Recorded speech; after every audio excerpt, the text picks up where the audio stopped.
support efforts to help identify and track anti-Western disinformation. We're working with hundreds of Georgian volunteers online, and with our support, 11 independent and credible media partners across Bosnia, Herzegovina, Kosovo, North Macedonia, Montenegro, and Serbia are growing their audiences, diversifying their revenue, and elevating their digital media presence to push back on disinformation. Liberty and democracy emerged in Europe and Eurasia only after remarkable acts of physical and moral courage, from D-Day to tearing down the wall, from solidarity to the Baltic's human chain. CMKI honors all those heroes for what they fought for: human dignity, private enterprise, and free markets, citizen responsive governance, lifting lives, building communities, creating hope. Creating hope, fam. Yeah. So there it is. That's just where all this money is going, why do we have an immigration issue, and why the world hates us. Yeah. Yeah. Into Europe, and now they're on their doorstep. And Gaddafi talked about this, and he was on our side before he wasn't on our side. As soon as he wanted to start his own currency, one of the richest nations in Africa, where some of the citizens had some of the best, Medicare, education, whatnot, they were taken care of over there. Once we remove that regime, we now have a slave trade over there, and now you have a migration problem. This happens all the time. They use these NGOs, they use these fronts, everything they do, it makes it sound good, right, fam? And how are they going to enforce these things? Well, the CIA is then going to direct the generals and the military to do their dirty bidding. And that's why we are with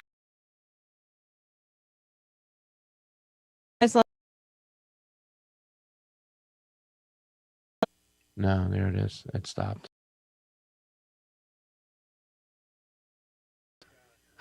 $80 people almost. How much of that did we Most record? of it. Flags going. It's just like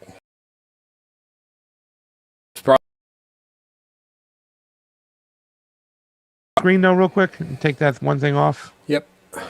So at least when people, all right. So, ladies and gentlemen, we had some technical difficulties. We look like we're back here right now. I have some tips to read on the Rokfin real quick. Trey Wright, Rob McMurtry were the first to come in. Tony watches closely. I want to see Fee's eye roll again. LOL, much love, fam. Watch this, Tony. It's always appreciated on the couch. Eyes roll. Robert McMurtry says, sorry, Fiorella, sending this to enable pasta. Always appreciated on the couch. Emerald Fate is here. Gross. You guys still watch the Oscars? No, we do not. Hollywood sucks and is out of touch. I'm sure somewhere like China or Russia or some other anti-imperialist nation can produce better films than the neoliberals. I'm sure they could too. We could probably still produce some great films if, in fact, they let us do those films and they would actually put us forward. We'd probably have some of the best shit out there. Carrie Mark, thank you so much for the Super Ray contribution. Cicada Dave? Or was that Cicada? How would you say that one, fam? Cicada. Cicada Dave, thank you so much. Thanks for the important coverage of Western imperialism. Yeah. Thank you. Yeah, more people should be talking about that instead of talking about, I don't know, stupid shit like, I don't know. Cannabis Sativa, what's up? SFF Thomas, Neon Noor. We're back here live, doing it live. So we're Victor. Yeah. The one. Let's see. When it comes to U.S. all these other NGOs and such as admitted that they're running around the global south to do what they have to do. Okay, well, there was a rumor at one point of these IA, especially this making these claims, whatnot, that would leave them high and dry. In other words, they felt that their power was being abused and whatnot. So right now we have a letter that was written to the Director of National Intelligence from some 4-star generals, and I want to read it. And this is from Moon of Alabama. This is really briefly. Dear Director of National Intelligence, we, the 4-star, the the 4-star generals leading the U.S. regional commands all over the world are increasingly concerned about the lack of evidence for claims you make about our opponents. We are true believers. Do not doubt whatever judgment you make about the harmful activities of Russia, Iran, and China. However, our allies and partners do not yet subscribe to the bliss of ignorance. They keep asking us for facts that support those judgments. Unfortunately, we have none that we could provide. You say that Russia thought to manipulate Trump allies to smear Biden, that Russia and Iran aim to sway the 2020 election through covert campaigns, and that China runs covert operations to influence members of Congress. Media reports have appeared in which intelligence sources claim that Russia, China, and Iran are all paying bounties to Taliban for killing U.S. soldiers. Fortunately, no soldier got hurt by those rumors. Our allies and partners read those and other reports and ask us for the evidence. They want to know how exactly Russia, Iran, and China are doing these things. They, of course, hope to learn from our experience to protect their own countries. Currently, we are not able to provide them with such information. Your people keep telling that all of it's secret. Your people keep telling that all of it's a secret. In other words, they keep saying it's a secret, it's a secret, it's a secret. We therefore ask for you to declassify the facts to support your judgments. Sincerely, the generals. Yeah. So what's happening, fam, is that the CIA is going around for geopolitical reasons, making these accusations, handing them over to members of Congress like Nancy Pelosi, Chuck Schumer, and all the other goons who just step in line, the Rachel Maddows, the Chris Matthews, all these people there that regurgitate these things. But right now, our opponents, our allies are saying, well, where's all this proof from? These are just articles, and you're saying that all this is true.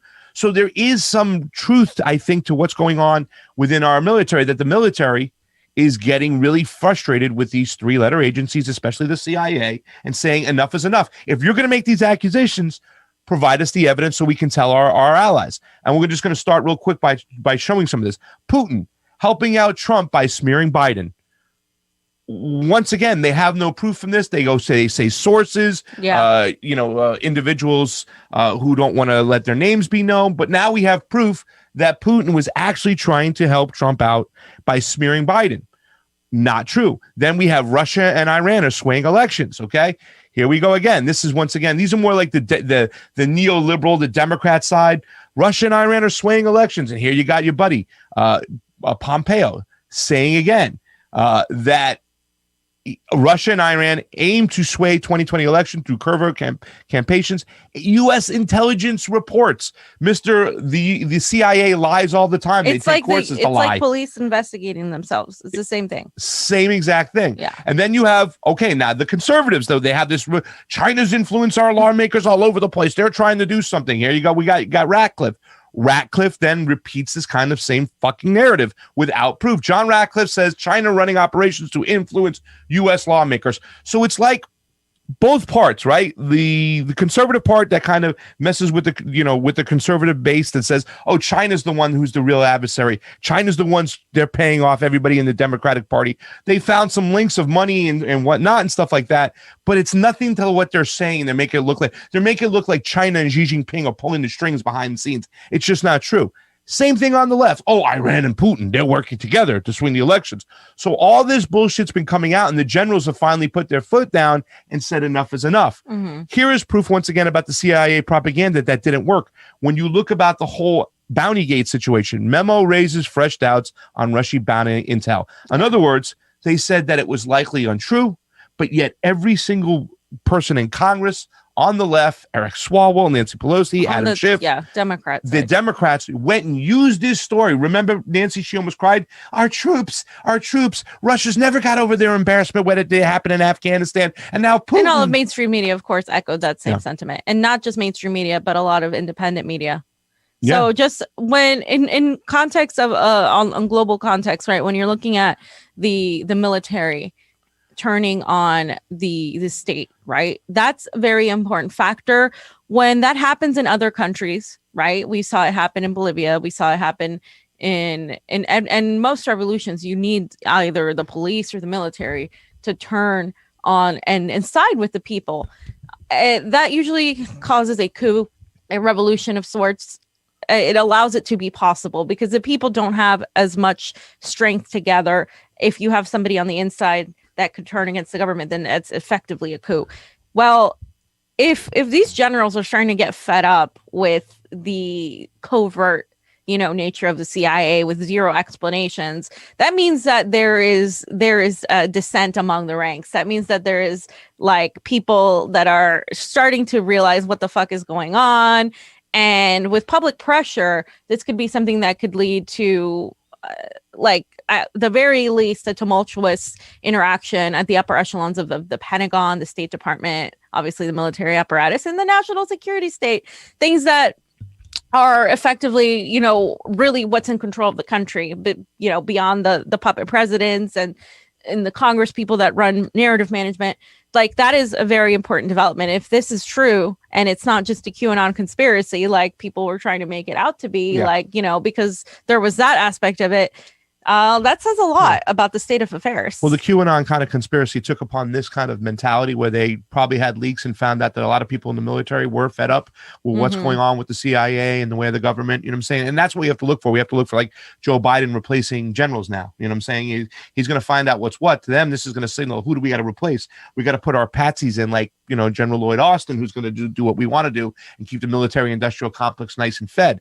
But that's what they did. See, QAnon kind of took this whole thing and said, well, the generals are getting pissed off at the CIA and the government and the Clintons and the Obamas and the Bush clan for doing what they've done and forcing us to wars that were unnecessary. So they recruited Donald Trump to come and change this shit. I think that part is very bullshit about them recruiting Donald Trump. But there is truth to the fact that there is some dissent within the military. They have to be sick and tired and fed up seeing their soldiers getting killed all the time, using all their resources on a pack of lies. You know what I'm saying?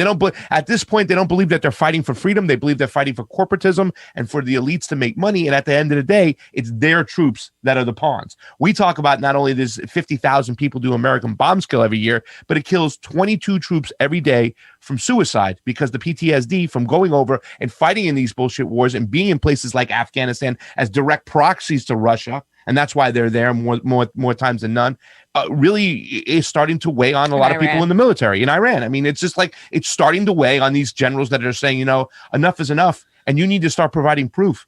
You know what I'm saying? And we have seen this. You mentioned too, I think it was Ecuador, where we saw the military started turning on the cops saying, get the fuck out of here. And we saw them fighting in the street. Was it Ecuador? It was Bolivia. It was Bolivia?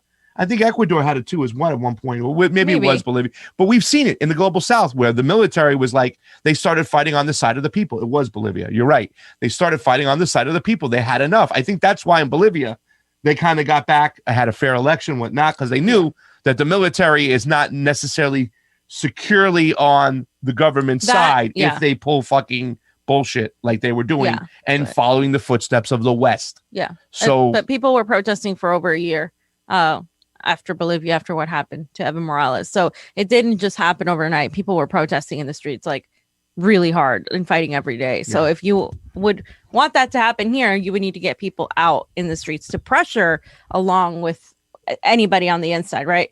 To have some sort of change. And Mark Milley is the name I hear mentioned all the time. A lot of people felt that Mark Milley, who runs, one of the heads up of the generals when it comes to the military, that he was frustrated with the government. He was done with this whole bullshit. And that there's some people who out there who still think to this day, fam, that the military is running the government. You know what I'm saying? Like they're slowly running and they're going to be changing things. And there's a lot of stuff going on that we don't know about. I think it's bullshit. However, we can see that there is frustration growing inside the military, and likely so. I mean, it's deservingly so, because what we do all the time is going to lead our U.S. troops being treated like pawns. And eventually someone's going to say, enough is enough. I'm done with killing people, all for your corporate bullshit shit, all for your lies, all for the CIA to run their covert operations. And, there was an article too as well, before we get to the next subject, that when Jimmy Carter ran on a reforming the CIA, and he was going to hire an outsider to run the CIA, and he was crushed by a lot of members of Congress, including Joe Biden, who wouldn't allow it happen. So they had their same patsy go back in. It was an article written by Jeremy Scahill, who's not been my favorite guy lately in The Intercept, but he did kind of point that out. The CIA, we need to get it under control, because if it runs rampant, if the CIA is running things, that's all it means is death and destruction. Yeah. And there's no controlling the CIA. Despite guys like Destiny saying, well, if you don't believe what three letter agencies, which ones do you believe in? None of them. None of them. You don't have to believe them. They've always caused problems. We need to get rid of them. Yeah, abolish the CIA. We need to abolish the CIA. Fuck that. By the way, we have some more people that just joined back in on the YouTubes. Thank you so much. Sorry about the issues with the stream. Go over to the Rokfin, Rokfin, Carrie Mark, everybody hanging out. Thanks for covering the important coverage of the Western imperialism. It's happening across all the platforms. I guess that's our feed. We'll get it fixed. Scotty Johnson, thank you so much, Scotty J. It's always appreciated on the couch. And Embel Fateh says, in America, Russiagate has turned neolibs into QAnoners.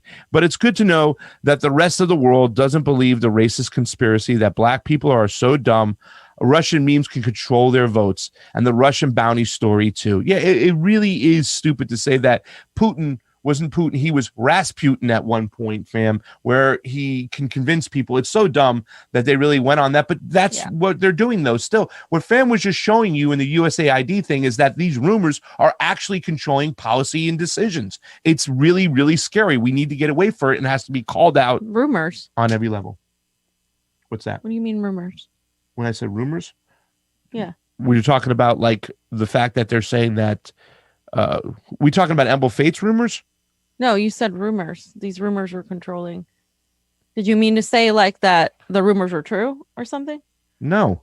Oh, okay. I completely misunderstood you. I thought you said rumors. No, about the bounty story, the Russian bounty gate story. Oh, okay. They're putting out these stories that and then they're actually using the rumors to control policy. They're still like affecting policy by saying, okay, Russia bounty gate, which is a big rumor, which is a big fucking false flag. I wouldn't even say it's a rumor. I would say it's like propaganda, right? Because propaganda is what sticks. It's what's sticking in a lot of these. They start out as a rumor, but they're pushed as fact for everybody else in the mainstream. We saw the video. We covered it last time with you had Rachel Maddow and all those people like regurgitating the same exact points, every single mainstream media news outlet. And a lot of the left independent media said the same thing. They bought into it the same. They didn't question it. I don't understand people who claim to be leftists and independent media, and they take CIA talking points that the mainstream media does and basically regurgitate them with a few more progressive keywords here. And they think like they're somehow against the establishment. You're regurgitating the same talking points when it comes to COVID, when it comes to elections, when it comes to imperialism, when it comes to the Syrian chemical attacks, when it comes to Russiagate. They don't even know what Russiagate is, apparently. Doesn't even know what is Russiagate. What is Russiagate? I don't know what you're talking about. What is Russiagate? Yeah, you do fucking know. Don't lie. You know, you just don't want to. You like he knows. He knows what I'm talking about when I said Russiagate. Like it's such bullshit. Like they just try to like it's like this ability to just like be like, let's distract from what we're actually talking about, because I don't know what I'm talking about and I don't have any good objective rebuttal. So what's Russiagate? Like that's like the easiest thing. Well, that's the new thing that by a lot of people are doing that. They're just, what do you mean by Russiagate? What are you talking about? You talk about the Mueller thing. It's like, listen, you know what Russiagate is that the whole mainstream media, the Congress, the establishment went for 4.5 years and said that Donald Trump colluded with Putin to fix the 2016 election, that his presidency wasn't legit. So Putin's got him tied around the strings. He's got something over him. That's what Russiagate is. It was used to deter or distract from any type of real policy that needs to be done for achieving peace with other global superpowers. And then in 2020, they used the whole hacking thing. As you saw, the director or the chief of the USAID was already talking about that in 2019 before the election, talking about the Kremlin and their cybersecurity interference and how we're helping Ukraine and all this other crap, like framing it in that way. But then later on, after the election, after they said it was the most democratic election in history, then they're like, wait a minute, Russia did try to hack, and we need to fight back against Russia's attempt at hacking our cybersecurity because it is a threat to our democracy. Yeah. This is a threat to our democracy. That's what they always repeat. This is a threat to our democracy. And the USAID, right? So it's supposed to be USAID, right? Okay. Well, they're talking about Ukraine. Well, American intervention has turned Ukraine into one of the poorest countries in the world right now. Definitely one of the most poorest countries in Eastern Eastern Europe. So it's disgusting. We went in there and 15,000 people are dead from a civil war that we incited the West to do so. So screw off. I'm glad some generals are pissed off. I hope we get some serious changes on the road and stuff. Yeah, I do think it's real. I think at this point they got to be disgusted with what the CIA has been doing and stuff. Yeah, but they've been wrong on every. Yeah, but how often? So a lot of soldiers, generals, and stuff like that. They do. There's a lot of them that do love their troops. They love the people who fight next side of them. So there's going to be some people it's just human emotion that are going to be like, I can't deal with this shit anymore. Right. We have people dying in Afghanistan till this day on a bunch of lies, a pack of lies. We went into Ukraine and we're doing all this shit and people are dying on a pack of lies. I got kids going home and blowing their brains out every day because they have, PTSD because they went and fought a war on a pack of lies. They weren't defending democracy. You know what I'm saying? So, I mean, and I'm curious, probably some of those generals, they might have, thoughts and feelings for a different war or whatnot. We don't know. Maybe it's just in the wrong place. But what they showed right here in this letter was that they covered it all. Stop with the fucking Russia shit. Stop with the Iran bullshit. Stop with the China shit. We're not playing your games anymore. If these stories are true, provide us the evidence so we can provide them to our allies against our opponents. They use the word opponents, you know what I'm saying, instead of like enemies or whatnot. So who knows what's going to happen, but hopefully we can get some love out of this. Now, Joe Biden, fam, we have to talk about there hasn't been a war that Joe Biden hasn't loved. Gave a little joint session the other day. It's a Congress. They made it look like a State of the Union where he just gaslit. Now, we're not going to go over the whole thing, the whole hour, because I don't want to torture you that much. Please because we're just going to go over the beginning parts and then talk about some of the serious parts where some of the leftists are still echoing the fact. And I don't know why they're doing this, fam. Joe Biden hasn't delivered on one promise yet. And yet when he says, well, I'm going to talk about infrastructure. Listen, this guy hasn't helped labor. This guy was part about moving jobs overseas, you know what I'm saying, was part of NAFTA. So why after this time from a guy who lied all the time, just because he says he's going to do infrastructure, should we believe him? We have no reason to believe Joe Biden, and the gaslighting is just ridiculous. So I want to start off with the first part because it's really important because the Democrats, the establishment, I shouldn't say Democrats because it's the establishment because the establishment right hasn't said anything to really, push back about this, is that the January 6th event it's the worst insurrection since the Civil War. Listen to Zombie Joe talk over here. 100 days since I took the oath of office and lifted my hand off our family Bible and inherited a nation we all did that was in crisis. The worst pandemic in a century. The worst economic crisis since the Great Depression. The worst attack on our democracy since the Civil War.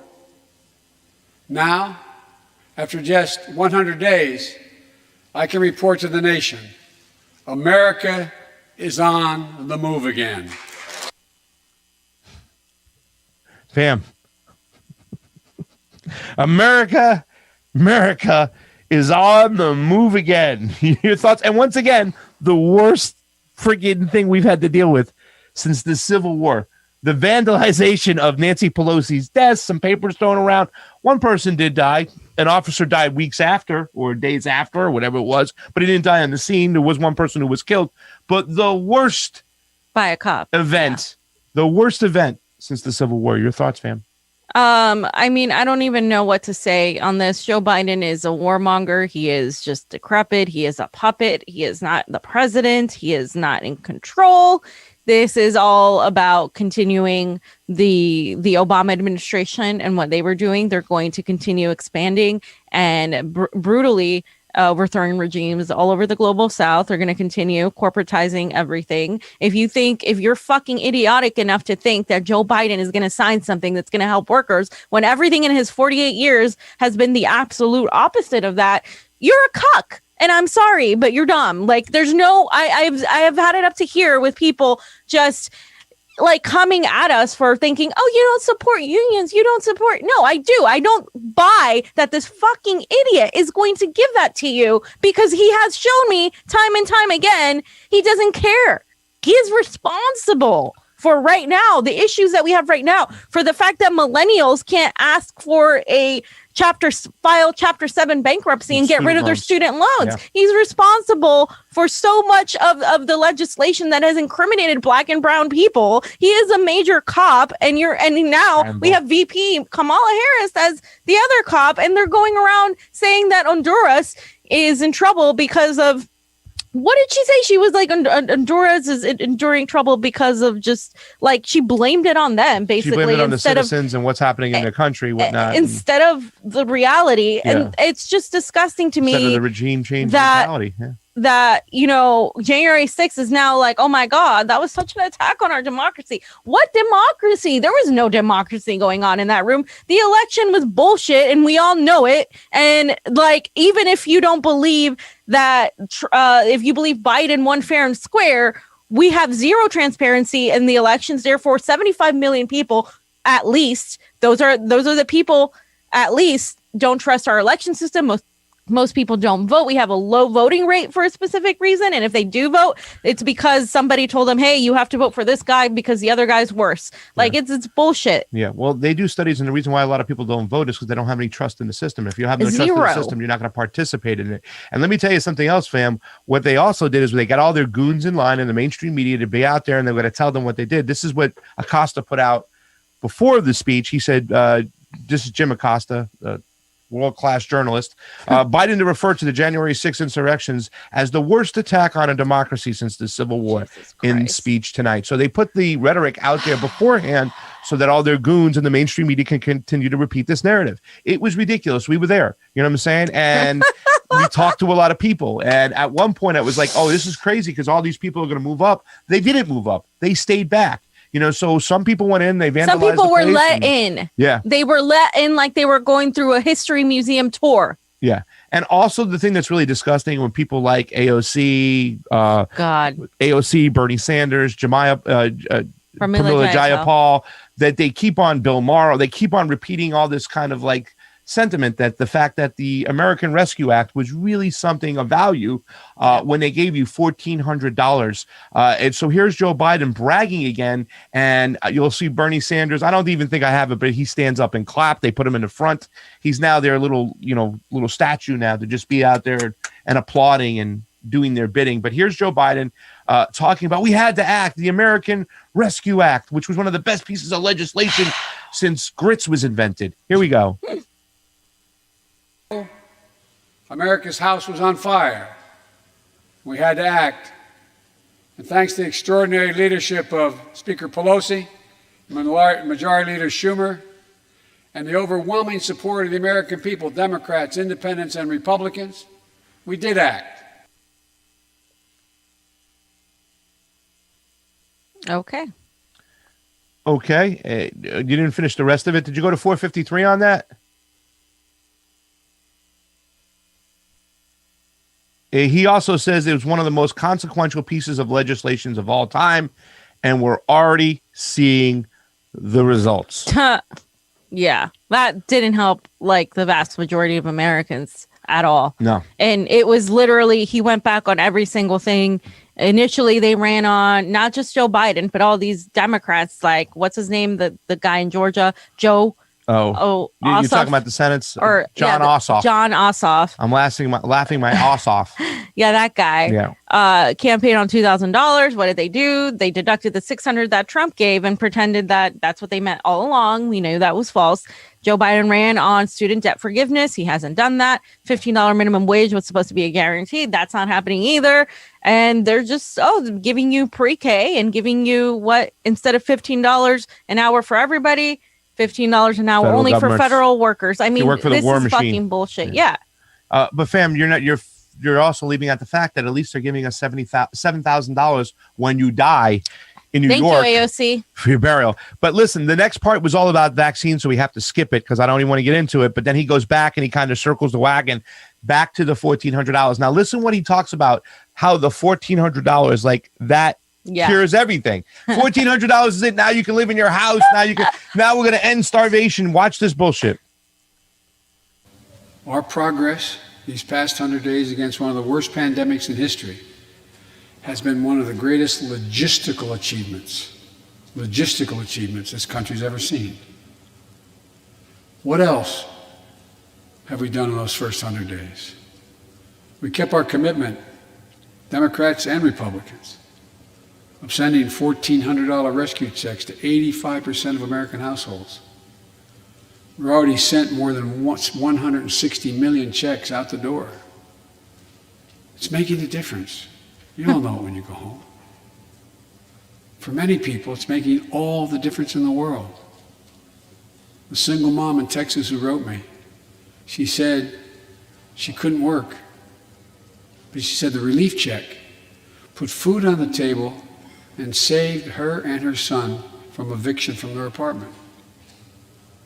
A grandmother in Virginia who told me she immediately took her granddaughter to the eye doctor, something she said she put off for months because she didn't have the money. One of the defining images, at least from my perspective in this crisis, has been cars lined up for miles. And not people just barely able to start those cars, nice cars, lined up for miles, waiting for a box of food to be put in their trunk. I don't know about you, but I didn't ever think I'd see that in America. And all of this is through no fault of their own. No fault of their own, these people are in this position. That's why the rescue plan is delivering food and nutrition assistance to millions of Americans facing hunger. And hunger is down sharply already. We're also providing rental assistance. You all know this, but the American people, I want to make sure they understand. Keeping people from being evicted from their homes. Providing loans to small businesses that reopen and keep their employees on the job.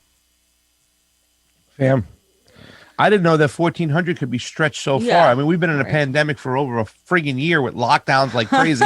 The economy has been shut down, but the $1,400 is going to be able to send you to the eye doctor, keep food on the table, keep you from getting evicted. And pay your rent. And it's already cutting poverty in half, right? You know what I'm saying? I just want to play the next 40 seconds of it right into it, too, as well, because not only did he also promise that he was going to release a campaign and get the public option. Remember, it's like, I'm not going to get your Medicare for all, but we'll get you the public option. It's gone. Done. Dunsky. None of the progressives are calling him out on this. He said, AOC said, we got to get to $15 an hour. We have to concentrate on that. Done. Dunsky, we can't get none of that and stuff like that. But this donkey is still propping up Obamacare. Obamacare was a failed policy. I know it helped some people, but for the masses, it didn't. The deductibles were too high for people to access their insurance in the first place. And it was a real big fail. It didn't help everybody. And you had to pay a tax if you didn't opt into it. So once again, Joe Biden, part of the Obama administration, here he is bragging about people going into Obamacare, which it's not going to be able to help the everyday average person. And also saying that remember when we interviewed with Reverend Annie Chambers? She goes, this ain't cutting child poverty in half. Here's Sleepy Joe giving you the bullshit. During these 100 days, an additional 800,000 Americans enrolled in the Affordable Care Act when I established a special sign-up period to do that. 800,000 in that period. We're making one of the largest one-time ever investments, ever, in improving health care for veterans. Critical investments to address the opioid crisis. And maybe most importantly, thanks to the American Rescue Plan, we're on track to cut child poverty in America in half this year. Then they bullshit. They did this the whole time. They're doing the standing up and the clapping. And here's the thing that really disgusts me. They always talk about Donald Trump and always just brag about himself and doing these things. They're doing the same thing. They're acting like, America's house was on fire. Then the Democrats came in and we saved everything. Thank God for Speaker Pelosi and Chuck the Schmuck Schumer. We came in and we did everything right. Now, in the last part, because this is all I'm going to this is all. We're not going to give you more than this. In other words, and stuff like that. I'm not going to torture you any longer, please, ladies and gentlemen. This is disgusting. The whole friggin' speech was like this. We're going to just talk about this last part when Joe mentions the IMF, and he can't even say his Great Reset slogan properly. Check this out. Process. While this was all going on, the economy created more than 1,300,000 new jobs in 100 days. More jobs in the first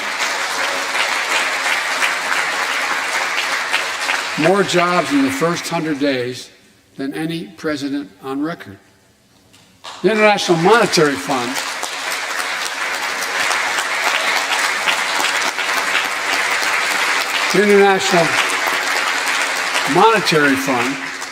is now estimating our economy will grow at a rate of more than 6% this year. That will be the fastest pace of economic growth in this country in nearly 4 decades. America's moving forward, but we can't stop now. We're in competition with China and other countries to win the 21st century. We're at a great inflection point in history. We have to do more than just build back better. We have to build back better. He flubbed his friggin' line. We got to do more than just build back better. I mean, build back better. What? And he also mentions the IMF, you know what I'm saying, which is also what it's all about. We go and regime change these countries because we want them to use our monetary system. Like the whole China. Like, again, both on the Democrat and Republican side, this obsession with China and then complaining about Asian hate in America. Like, where do you think it comes from? Where do you think that fucking comes from? I don't understand how you can be on one end talking about China as your enemy, we have to beat China, and then on the other hand complain about why Asian Americans are mistreated, because again, it's a lot of people in America don't differentiate. They just you are creating this whole worldview of these people are our enemy, we hate them, they're a threat to us, to our democracy. It's disgusting. And there's a Great Reset again. I'm gonna mention it again. There it is, the whole phrase. Look at how many of the mainstream media, the politicians, regurgitate the same exact slogans and then tell me that you think that this is just coincidence. Well, fam, I think the idea of a Great Reset is a good idea. You know what I'm saying? I think it's it's a good idea in theory if you think about it. Reset everything. No. Other than that, other bullshit. Right now, we're not going to make you suffer through any more of this whole speech, and you can do the whole thing. It's the same thing. It's gaslighting bullshit. Them standing up. I mean, you see this right now. The first message that should come to your mind is that this Congress and these people got to go. They got to go. They should not be there. Yeah. The fact that Nancy Pelosi and Chuck Schumer, and they're still praising them, and it's the same thing. They're just selling you a false bill of goods and making you think that they're doing well. That, oh, America's house is on fire. Donald Trump's come. We're here to rescue you. Look at all these new jobs we created. Yeah, but how many jobs did we lose? And stop, you know what I'm saying? Stop acting like we didn't have problems before Donald Trump came along. The reason why Donald Trump got into power is because we had these problems and people wanted something different. And a lot of people still don't even believe that your presidency is legit and everything that got going behind you is a bunch of bullshit. Now, I want to address one serious part of this. Go ahead. Oh, are we going to show this? Yeah, we're going to do this right next. Okay. I want to address this serious part because he did talk about infrastructure, and a lot of people say, well, that's a positive thing. Well, every single president for the last 20 years have talked about infrastructure, never got it done. And if an infrastructure bill comes out, I'm sure there's going to be a lot of pork, a lot of kickdowns and kickbacks to their crony consultants and stuff. So I don't trust anything that comes out in an infrastructure bill with Joe Biden whatsoever. He's always been in the pocket of big business and took kickbacks and bribes and the whole 9 yards. Look what happened with Burisma and the whole China situation. Okay, so you can't trust him and stuff. But a lot of people are also talking about the PRO Act, right? And we've kind of pointed out the PRO Act that, wait a second, you know what I'm saying? We have to talk about this in a little detail, fam, too, as well, because you did mention something that's really important, that the fact that we live in a gig economy, we shouldn't live in a gig economy. But if you cut the legs of a gig economy, doesn't mean it's going to matriculate into a situation back to where unions are big and unions are going to flourish and whatnot, and people are going to have union jobs.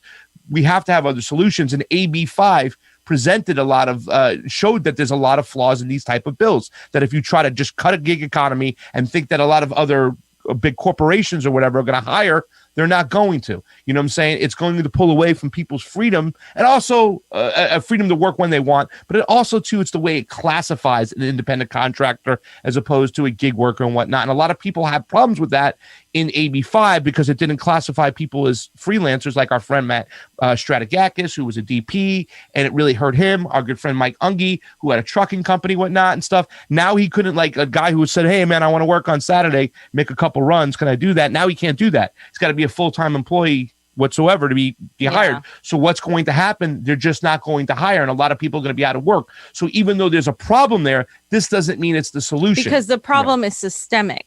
That's why. And you're trying to solve it by patching a hole that is a small hole when the whole thing is falling apart. So you can't have half-baked solutions without actually attacking the core systemic issue. And by the way, the reason we're in this problem is because the unions have very little power, but the few unions that exist as corporations. They're basically corporations now, and these people, the AFL CIO, are literally urging the passage of the PRO Act. They're at this point a corporation. They are a corporate-backed organization. I wouldn't even consider them a union. Yeah. They're like one of the most powerful entities right now, and these people are pushing for the PRO Act. Yeah. And that's something you mentioned out. You have to mention that who's pushing for the PRO Act. We have to look at why are they doing it? Why is Manchin switching over so easily? Yeah. Why do you have a lot of these corporatists standing behind a PRO Act, the right to form unions and stuff like that? It's not what it says. And the AFL-CIO has been at the head of all these unions who are always caught up in scandals and whatnot. I put up some things that I want to talk about. First of all, I want to mention that the AFL-CIO were our friends from the cabal. Remember the Time Life magazine thing? The secret history of the shadow campaign that saved the 2020 election. Well, you can put that up, Oz. There they are. That's the article. And now we'll get into this one paragraph I want to read there and stuff like that, because this is the first time, I was like, wait a second, the AFL-CIO, they merged kind of, here it is. There was a conspiracy unfolding behind the scenes, one that both curtailed the protests and coordinated the resistance from CEOs. Both surprises were the result of an informal alliance between left-wing activists and business titans. The pact was formalized in terse, little-noticed joint statement of the U.S. Chamber of Commerce and the AFL-CIO published on Election Day. Both sides would come to see it as a sort of implicit bargain inspired by the summer's massive, sometimes destructive, racial justice protest in which forces of labor came together with the forces of capital to keep the peace and oppose Trump's assault on democracy. So once again, these guys are doing business behind the scenes, whatnot. Yeah. Joe tied into big corporations. Joe tied into big labor is what they call them. Scandals run about when it comes to the AFL-CIO. Here's another one in the Los Angeles Times. Fallout from Teamster scandal run deep. Perhaps one most important of all, the fallout from the campaign finance scandal could be damaging to the Clinton administration and other Democrats and the top leadership of the National AFL-CIO, Labor Federation, and allied liberal political groups. Okay, they were caught up in campaign finance scandals and stuff. They were mentioned in stuff. Our friends from the World Socialist website wrote another one, the AFL-CIO's corporate scandal. And if you click onto the article real quick, you can read just the first paragraph. I'm going to read the first paragraph if we can, not that one. The AFL-CIO, Jesus, now it's not letting me. A new corporation scandal has emerged that involves not another giant corporation, but the other bulwark of American capitalism, the AFL-CIO. The scandal involving the union-owned company Ulico cast a revealing light on the true social character of the American trade union bureaucracy. And that was just talking about what the AFL-CIO was caught up in this scandal and stuff because they had their board leaders take over this company and then therefore actually manipulate the stock prices, because it wasn't by participation or by what the business was doing. Is the board of directors would set the price of the stocks, and what people did from the AFL-CIO was run the stock price up and then tell their people to sell on the board, and then the stock crashed and the actual